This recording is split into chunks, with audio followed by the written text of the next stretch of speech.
On to the penultimate award of the evening, the Richard Harris Award for Outstanding Contribution by an Actor to British Film. Here to present the award is Richard Harris's heir, Jared Harris, and Richard Harris's hair, Bill Bailey.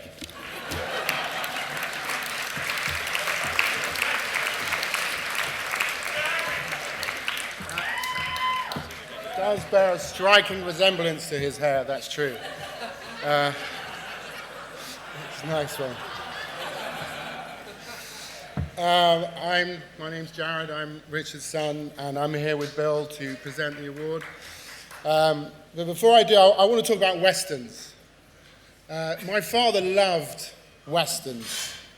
They were his favorite genre of movie. And as a young boy growing up in Ireland, he would sneak into the Arcadia Theatre in Kilkee and go up onto the balcony, and he watched hundreds of them there, and he said that's where he, watching those films, was where he began to dream of a different life for himself. And he was an insomniac, and often I would go down to the living room at home, and in the middle of the night, and I'd see him stretched out on the couch, all 6'3" of him, and he looked like a sort of a medieval knight in effigy, this sort of blue smoke swirling around his head as he had this ever-present cigarette, and he was watching the television. And I'd sit down, and I'd say, "What are you watching?" And he'd look at me and he'd say, "John Wayne." And he had all of John Wayne's movies, including some of the, John Wayne made about 80 one-reelers, 10-minute one-reelers, and he had all of them. And my brothers and I knew that John Wayne was his hero, and we used to tease him about it. And I said, "Dad, you know John Wayne was gay?" And he said, "No, he wasn't." I say, "Yeah, he was. His biography's just come out. He and Randolph Scott were lovers." And he'd look at me and he'd go, "Jared, you're a great fool." And he'd go back to watching the screen. And what he loved about those movies was the idea of there was the individual, the stranger who comes into town, and he champions the voiceless, the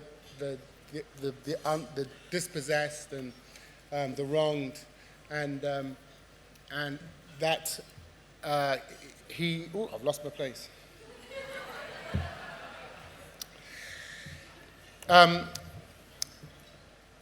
They were people. Yeah, the characters were people who they said it like it was. They walked it like they talked it, and they didn't give a damn if they were unpopular or not. But you know, as an Irish actor in the 50s, playing parts like that was a pipe dream, because you know, the roles that were available to somebody like him back then were laborers with one line, you know. So, but what does this all have to do with Emma, right?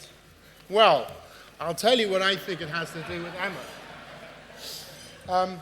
I think he would recognize a kindred spirit, you see, and it's not just from the roles that she's chosen, or from the stories that she's told, or from the causes that she's taken up in her life, but from her determination not to allow anybody else's lack of imagination to restrict her opportunities. And if those opportunities didn't exist, she created them for herself. And I think that is the definition of what this evening and what this award is all about. And here to present her with the award is Bill Bailey. Thank you.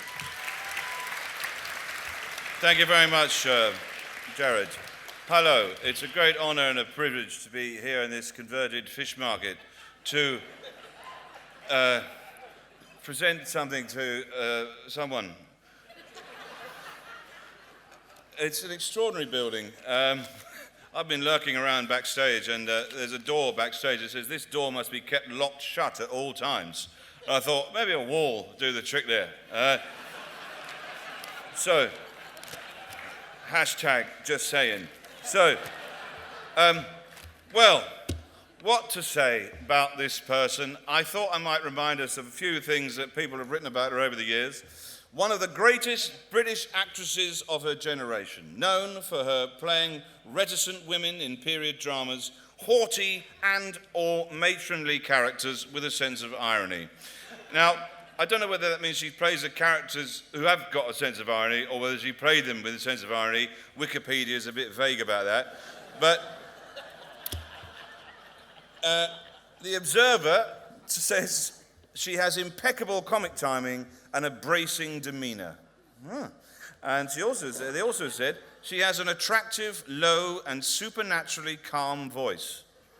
Yeah, she talks a bit like that. Hello, my name's Emma. I've got this cracking role, P.L. Travers. I've had a right touch. But I'm going to play it with a sense of irony. Just the one clap of acceptance, thank you. The Independent says she has done something extraordinary for her profession and for all women.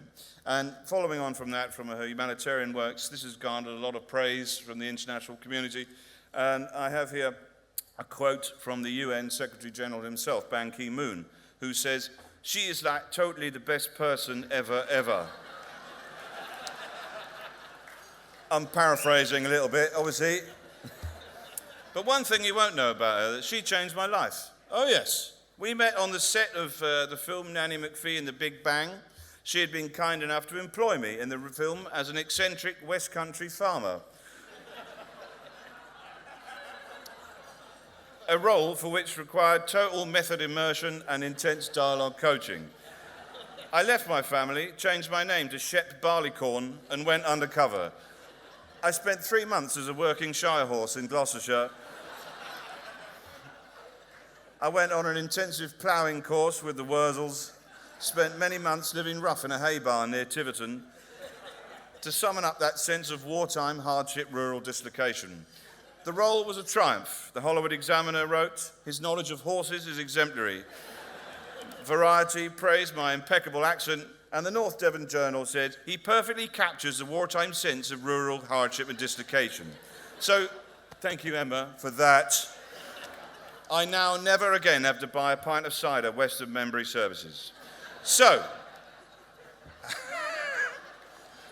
thank you. Thank you for changing my life. I used to think that West Country accent was an impediment to my life, but no, clearly it's not.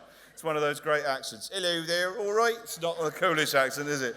You don't see people in positions of power or influence with a West Country accent. You don't see respected war correspondents with a West Country accent. Hello there, I'm in Gaza. It's all kicked off here, isn't it?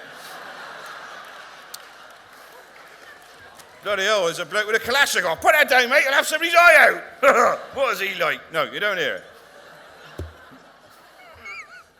So, I would just be serious at one point. Amongst many awards and nominations, there is one which I think we should just dwell on. That is in 1995, Sense and Sensibility, when she won the Oscar for not just for the Best Actress, but the Best Adapted Screenplay as well. The only time in history that this has ever happened. So, a remarkable achievement. All of these things, to me, they are as they should be. I'm not surprised by any of her successes. She's smart and funny, kind, compassionate, thoughtful. She has a kind of grace and strength, wonderful qualities which shine through all she does. A clarity and intelligence. You know all this. Let's just remind ourselves of some of her work. Here. So, the Richard Harris Award for Outstanding Contribution to British Film goes to Emma Thompson.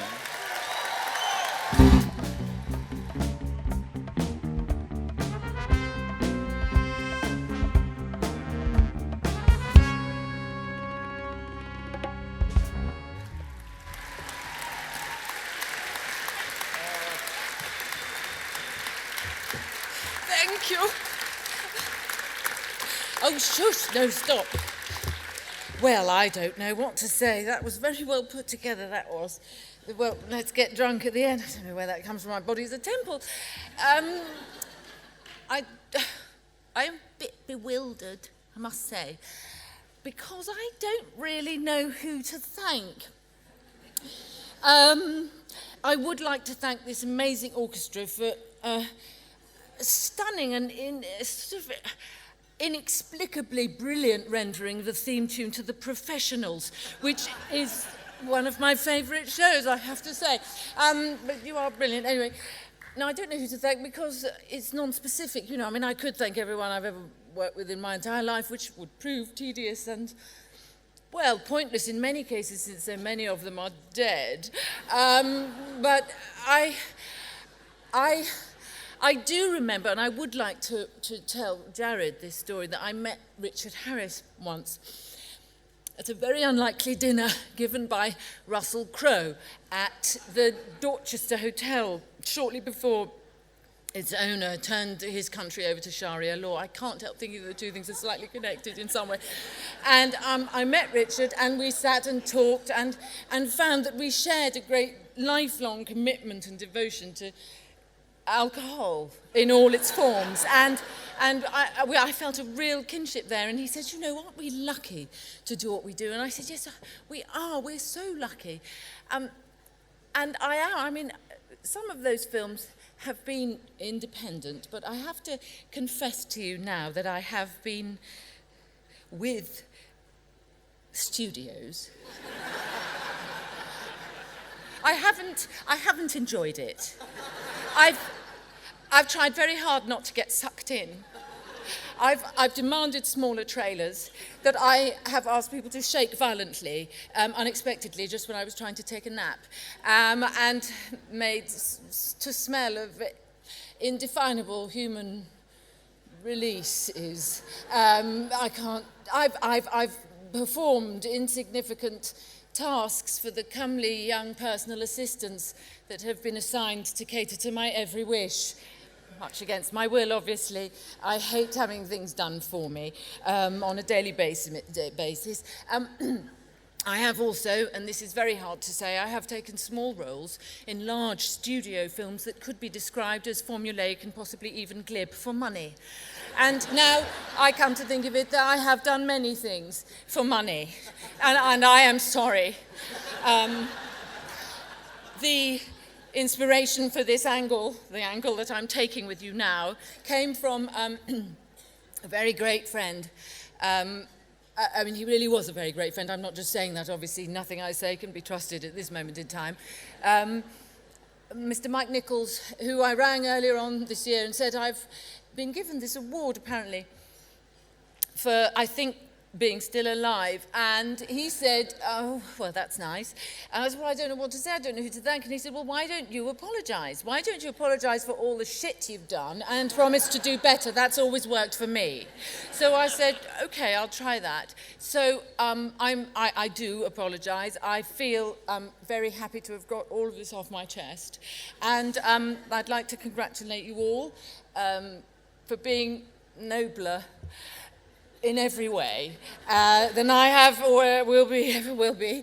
And happy Christmas, and thank you, BIFA, for this instrument of terror.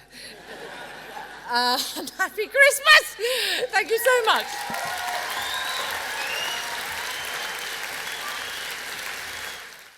Ladies and gentlemen, you're watching Hey You Guys! Hey You Guys, huh? Hey, you guys. Is that from the Goonies? It is indeed, yeah. Nice. Hey, you